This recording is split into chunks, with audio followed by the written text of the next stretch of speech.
नमस्कार दोस्तों, स्वागत है आप सभी का पाथफाइंडर पर। बांग्लादेश के हालात बहुत ही ज़्यादा बिगड़ चुके हैं और हर एक घंटे में हमें बहुत ही ज़्यादा चिंताजनक डेवलपमेंट्स देखने को मिल रही हैं। अभी जो लेटेस्ट डेवलपमेंट देखने को मिली है, बांग्लादेश के उत्तरी इलाके में, नॉर्दर्न बांग्लादेश में एक बहुत बड़ा प्रिजन ब्रेक देखने को मिला है, जिसमें से 518 से भी ज़्यादा कैदी हैं जो कि वहाँ से भाग निकले हैं। एंड जो यहाँ पे सोर्सेज बता रहे हैं कि इन 500 से भी ज़्यादा कैदियों में 20 के आसपास लोग ऐसे हैं जिनके डायरेक्ट टेररिस्ट के साथ लिंक थे। एंड वो वाले जो लोग यहाँ पे भागे हैं उसमें से कम 20 लोगों के पास हथियार भी देखने को मिले हैं। And this becomes particularly concerning from the point of view of India, because ये जो यहाँ पे जिस प्रिजन की हम लोग बात कर रहे हैं, ये भारत के बॉर्डर से 100 किलोमीटर से भी कम की दूरी पे देखने को मिलता है। आप लोग यहाँ पे देख सकते हैं।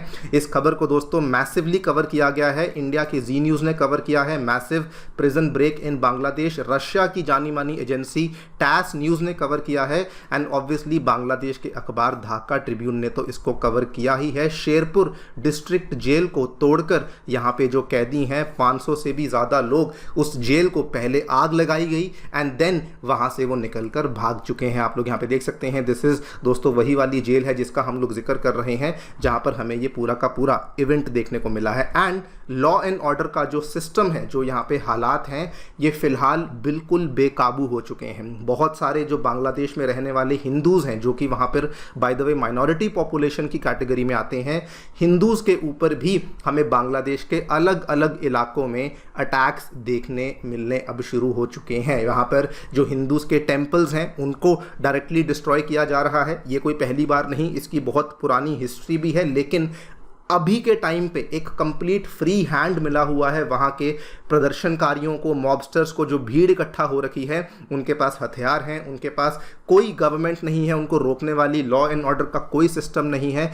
जिसकी वजह से जो हिंदू टेम्पल्स हैं और इवन जो हिंदू लोग हैं, हिंदू महिलाएं हैं, उनके साथ भी यहाँ पर बहुत सारे अत्याचार हमें देखने को मिल रहे हैं। इन सभी चीज़ों के बारे में हम लोग जानकारी हासिल करेंगे। आइए शुरू करते हैं दोस्तों मेरे साथ। मेरा नाम है अनिरुद्ध। यदि आप लोग हमें फॉलो करना चाहते हैं, हमारे लेक्चर्स के अपडेट्स को प्राप्त करना चाहते हैं, तो यहाँ पर दिए गए टेलीग्राम चैनल्स के माध्यम से ऐसा कर सकते हैं। All right, so once again मैं आपको शेरपुर जेल में जो हादसा हुआ है उसके बारे में ब्रीफली बता दूं। कल शाम को हमने देखा, इनफैक्ट कल दोपहर में हमने देखा कि प्राइम मिनिस्टर शेख हसीना ने अपना इस्तीफ़ा दे दिया था। एंड इमीडिएटली इस्तीफ़ा देने के बाद वो वहाँ से उड़ान भर के भारत में आ जाती हैं। एंड भारत ने उनको यहाँ पे सुरक्षित लेने के लिए, सुरक्षित उनकी सिक्योरिटी सिक्योर करने के लिए उन्होंने कहा कि कोई दिक्कत नहीं है, आप इंडिया में आकर के शरण ले सकती हैं। उसके बाद से दोस्तों इवेंट्स बांग्लादेश में बहुत ही ज़्यादा ख़राब देखने को मिले। पहले बहुत सारी तस्वीरें सामने आई थी जिसमें कि बताया गया था कि बांग्लादेश के जो ये एक तरीके से फाउंडर मान लीजिए शेख मुजीबुर रहमान, इनके जो भी पुतले थे, जो भी इनकी यहाँ पे स्टैचूज़ थे, इसको यहाँ पे डिस्ट्रॉय किया जा रहा है। जो भी यहाँ पे पोस्टर्स लगे हुए थे, जो भी इंफ्रास्ट्रक्चर बनाया गया था बाय दी बांग्लादेशी गवर्नमेंट अपनी पॉलिटिकल पार्टी अवामी लीग को यहाँ पे एक तरीके से पॉपुलराइज करने के लिए, वो सारी की सारी जो भी यहाँ पे स्ट्रक्चर्स थे उनको तोड़ा जाना शुरू कर दिया था। और अब हम लोग अलग अलग एरिया से खबर्स देखने को मिल रही हैं। यहाँ पे सबसे पहले हमने देखा कि प्राइम मिनिस्टर शेख हसीना की रेजिग्नेशन के बाद एक बहुत ही बड़े लेवल पे प्रिजन ब्रेक हुआ है। शेरपुर जेल की यहाँ पे बात हुई है, जिसमें 518 से भी ज़्यादा कैदी बेसिकली भाग निकले हैं। और इसमें आप यहाँ पे ध्यान से देखिए, वैसे तो ये वाला जो एरिया है शेरपुर, ये नॉर्दर्न बांग्लादेश में आता है। वैसे तो ये मात्र 20-25 किलोमीटर की ही दूरी पर है अगर हम लोग मेघालय बॉर्डर की बात करें, लेकिन ये ज़्यादा टेंशन वाली बात बन जाती है for the part of northern West Bengal, क्योंकि यहाँ पर ये लोग भागकर आ सकते हैं एंड ये एक ज़्यादा कंसर्निंग सिचुएशन बन सकती है। इसमें से भी कहा जा रहा है कि 20 के आसपास जो यहाँ पर कैदी भागे हैं, they have possible terror affiliations. And ये जो 20 के आसपास लोग यहाँ पे भागे हैं, माना जा रहा है कि इनके पास यहाँ पर आर्म्स भी देखने को, यानी कि इनके पास हथियार भी देखने को मिल रहे हैं। इसी के चलते बीएसएफ के द्वारा, आपको मालूम होगा, पूरा का पूरा जो हमारा बॉर्डर है यहाँ पर ऑलमोस्ट पूरे के पूरे बॉर्डर पर ही हमने अपनी डिप्लॉयमेंट को सिग्निफिकेंटली यहाँ पर बढ़ा दिया गया है। ये तो हुआ एक पहलू जो कि हमें बांग्लादेश में टोटल कयास का देखने को मिल रहा है, लेकिन दूसरा पहलू जो कि पर्टिकुलरली बहुत ज़्यादा चिंताजनक बन जाता है वहाँ के अल्पसंख्यक लोगों के लिए। दोस्तों, शेख हसीना के जो सन हैं, शेख हसीना के जो बेटे हैं, उन्होंने खुद आज मॉर्निंग में ये बयान दिया है कि अब जो बांग्लादेश के हालात हैं, it now risks ending up just like Pakistan, because यहाँ पर भी एक तरीके से मिलिट्री रूल आ चुका है, डेमोक्रेसी एक तरीके से ख़त्म हो चुकी है। लेकिन इन्होंने अपने स्टेटमेंट में एक और बात कही कि सबसे ज़्यादा चिंता अब बांग्लादेश में माइनॉरिटीज़ के लिए होने वाली है, बिकॉज उनका, इन्होंने बोला है कि उनका अब जेनोसाइड बांग्लादेश के अंदर शुरू हो सकता है। यहाँ पर आप देखिए, उसको लेकर भी कई सारी डेवलपमेंट्स देखने को मिली हैं कि हिंदू काउंसलर काजल रॉय जो कि रंगपुर से थी, इनको यहाँ पर मार दिया गया, जो कि कल आपको मालूम होगा संडे के दिन बहुत सारे प्रोटेस्टर्स, बहुत सारे लोग मारे गए और उसमें जो 100 लोग मारे गए उसी में से एक इंसान काजल रॉय थी। एंड साथ में हिंदू टेम्पल्स को डिस्ट्रॉय करने का जो कारवां है वो भी यहाँ पे शुरू हो चुका है। पहले भी हमें इस तरह की खबरें बहुत देखने को मिलती हैं। इनफैक्ट 2014-15 के बाद से लेकर अब तक हमें इस तरह की बहुत डेवलपमेंट्स देखने को मिली हैं।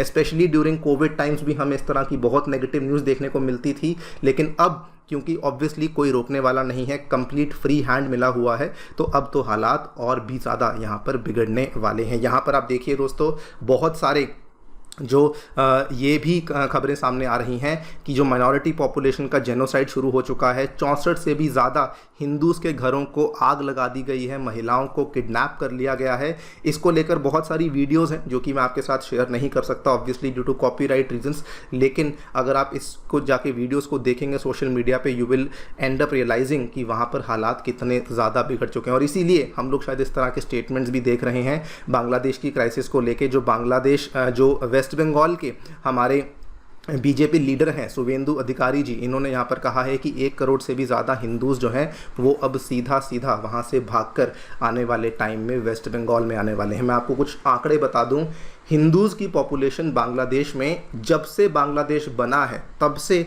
वो धीरे धीरे धीरे धीरे डिक्लाइन ही कर रही थी। अगर आप 1971 जिस टाइम पे बांग्लादेश का गठन हुआ था, बांग्लादेश को इंडिपेंडेंस मिली थी, उस टाइम पे 23% के आसपास हिंदूज़ की आबादी देखने को मिलती थी।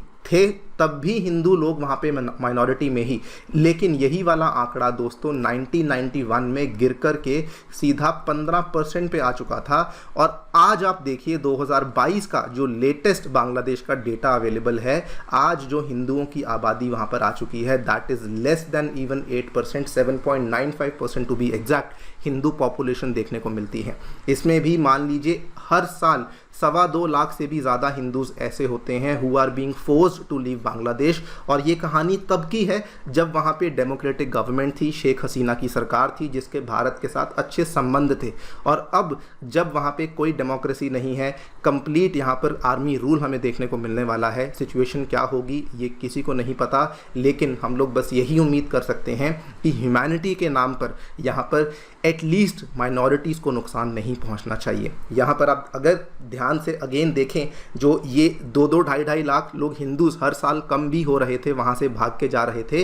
प्रॉब्लम तब भी वही थी, रिलीजियस परसिक्यूशन की प्रॉब्लम थी, या फिर मान लीजिए उनको जॉब्स नहीं मिलती थी, सेवाएं नहीं मिलती थी, तो इस वजह से वो लोग वहाँ से भाग रहे थे। लेकिन अब जो सिचुएशन है, it is not about the jobs कह लीजिए या रिसोर्सेज कह लीजिए, अब तो कम्प्लीटली सिचुएशन ऐसी है कि यहाँ पर कम्युनल टेंशन्स बढ़ सकती हैं, बिकॉज जो लोग यहाँ पे सत्ता में आ चुके हैं वो कम्प्लीटली जो है वो इस्लामिस्ट रूल को फॉलो करने के फेवर में यहाँ पर हमें देखने को लग रहे हैं। नाउ इंडिया की स्ट्रैटेजी यहाँ पर क्या होने वाली है? सो इंडिया की स्ट्रैटेजी, एक अच्छी चीज़ जो कि हमें देखने को मिली है that all the parties including the ruling party, यहाँ पर आप रूलिंग पार्टी के सभी नेता लोगों को देख सकते हैं, इंक्लूडिंग हमारे फॉरेन अफेयर्स मिनिस्टर, हमारे होम मिनिस्टर एंड हमारे रक्षा मंत्री। लेकिन द बेस्ट पार्ट इज कि ऑपोजिशन लीडर्स भी अब एक साथ आए हैं along with the ruling party, फिर भले वो हमारी टीएमसी की पार्टी हो बंगाल की, फिर भले वो हमारी आंध्र प्रदेश की तेलुगु देशम पार्टी हो, Rahul Gandhi ji from the Indian National Congress, then even और भी जितने भी तमिलनाडु से जो अपोजिशन पार्टीज़ हैं, इन सभी ने यहाँ पर एक ऑल पार्टी मीटिंग को किया है, बैठक हुई है। एंड जो फाइनल फैसला लिया गया है वो यही है कि हम लोग एक वेट एंड वॉच स्ट्रैटेजी को फॉलो करेंगे, कोशिश करेंगे बांग्लादेश की आर्मी के साथ बातचीत करने की। हालांकि जो हमारी बॉर्डर है उसको हमने टोटल अलर्ट पे रखा हुआ है, not just the Bangladesh border बल्कि पाकिस्तान और चाइना के साथ वाले बॉर्डर को भी हाई अलर्ट पे रखा हुआ है, बिकॉज इस मौके का इस्तेमाल किया जा सकता है कि बाकी जगह से भी इंडिया के ऊपर दबाव बनाने की कोशिश करी जाए। एंड दैट इज़ वाई यहाँ पर स्ट्रैटेजी जो है वो यही है कि वेट एंड वॉच स्ट्रैटेजी है। बताया ये भी गया है बांग्लादेश आर्मी के साथ हमारी बातचीत चल रही है, बांग्लादेश आर्मी के साथ पहले भी हमारी बातचीत होती थी एंड अभी भी हमारी आर्मी उनकी आर्मी के साथ बातचीत में लगी हुई है। Work is underway to ensure the safety and security of our country. ये वाला जो स्टेटमेंट है ये दिया गया है कि इंडिया की सेफ्टी सिक्योरिटी किसी भी तरीके से यहाँ पे हैम्पर ना हो सके। देखते हैं क्या हमें चीज़ें देखने को मिलेंगी, लेकिन this is still a developing story दोस्तों। बहुत सारी चीज़ें हैं जो कि हमें बैक टू बैक बांग्लादेश में एटलीस्ट इस पूरे हफ्ते में देखने को मिलने वाली हैं। उसके बाद शायद मामला थोड़ा सा ठंडा होगा एंड देन हो सकता है कि जो इंटरिम गवर्नमेंट जिसका यहाँ पर प्रॉमिस किया गया है बांग्लादेश की आर्मी के द्वारा, शायद वो यहाँ पे हमें बनती हुई देखने को मिले। बाकी आप लोग जो भी सोचते हैं हमें डेफिनेटली बताएं कमेंट सेक्शन में। जाने से पहले बताना चाहूँगा कि अनअकैडमी के ऑफलाइन सेंटर्स करोलबाग और मुखर्जी नगर में आ चुके हैं, साथ में उत्तर प्रदेश के प्रयागराज में भी हमारे सेंटर्स आ चुके हैं, जहाँ पर आपको जीएस कोर्सेज के साथ साथ CSAT essay writing classes, current affairs coverage and test series जैसी सभी सेवाएं देखने को मिल जाती हैं। कोई भी आपको डाउट है आप लोग सेंटर को विजिट कर सकते हैं या फिर नीचे दिए गए इन फ़ोन नंबर्स पर फ़ोन भी कर सकते हैं। फ्री स्टडी मटेरियल प्राप्त करने के लिए आप लोग अनअकैडमी की ऐप को डाउनलोड कर सकते हैं, जिसका लिंक आपको डिस्क्रिप्शन में अवेलेबल करवाया गया है। Thank you so much for listening, stay tuned.